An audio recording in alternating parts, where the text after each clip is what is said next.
Is anybody else giving them pointers on like, hey, listen, let's try to avoid this? Or are you seeing that anywhere? That information's put out nowhere. The local JAG office is probably not going to even know what list crawler is. They may. They're probably not going to know what this is. They may not have seen this before. They're not, if it's an operation that's run by the local sheriff's office, they're certainly probably not going to understand how that operation works. So unfortunately, there's not these PSAs that are put out either to avoid this or what to do once it occurs. Prevention is certainly the best medication, right?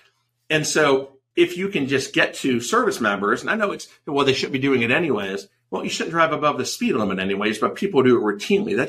Let's live in the real world here and not fantasy world like we're back in the 1950s sitcom, because real life happens every day, whether we want to believe it or not. And the people are always like, I would never do that. I would never do that. They're the ones that always call me, and they've got the crazy things that they've done. So no, there's nothing I know of that's put out telling service members the perils of what's out there besides maybe common sense. But if you don't understand this underworld, if you don't understand how this underworld works, then you can fall prey to it very, very quickly. And on the other side of that is if you have got, arrested or caught in one of these operations, unless you've done a lot of these and understand how these operations work, how they're set up, how they're even funded, what the prosecution is going to do with this, all the collateral consequences, it's very difficult to defend someone because you don't understand all of the collateral consequences. Because when you look at these cases, it's so much more than are they going to be criminally charged.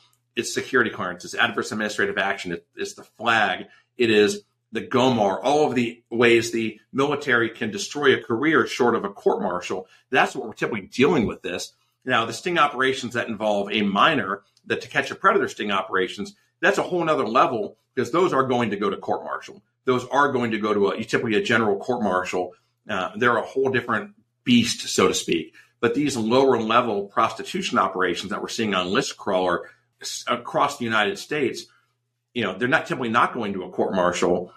But I've never seen one go to a court-martial. But I've seen careers ruined right and left through adverse administrative actions. So you have to understand what those are and how to fight against those to preserve probably an otherwise outstanding career for a service member who got caught up in this. If you're a military service member and you've been caught up in one of these list crawler prostitution sting operations, don't just take the first guilty plea or whatever they throw at you. These cases can absolutely be won, and you can have your circumstances mitigated so your career isn't destroyed. I'm happy to talk you through it. You can get on my calendar at www.bileckilawgroup.com or call me at 813-669-3500.